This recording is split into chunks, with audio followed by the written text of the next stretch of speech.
Sudden గా heart ఆగిపోయింది, వెంటనే సిపిఆర్ ఇస్తాం. ఎందుకంటే సిపిఆర్ బ్రెయిన్ కి సర్క్యులేషన్ ఆగకుండా చేసిద్ది.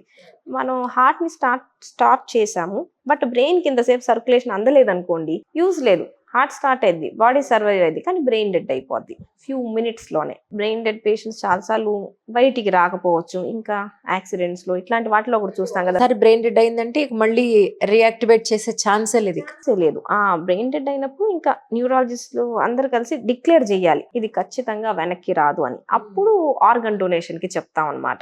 బాడీ ఈజ్ హెల్తీ కానీ బ్రెయిన్ ఎప్పటికీ వర్క్ అవ్వదు, కాబట్టి it is better to donate the organs. ఎందుకంటే ఆర్గన్స్ కి ఇంకా బ్లడ్ సర్క్యులేషన్ జరుగుతుంది కదా. సో యంగ్ పేషెంట్స్ యాక్సిడెంట్ అయింది, బ్రెయిన్ డెడ్ అయింది అంటే ఇంకా అంత డిఫికల్ట్ స్టేజ్ లో కూడా ఇంకా పేరెంట్స్ కి కౌన్సిల్ చేస్తాం. He will never come back, ఎప్పటికీ తిరిగి రాడు మీ అబ్బాయి, కాకపోతే ఎంతో మందిలో బతుకుతాడు.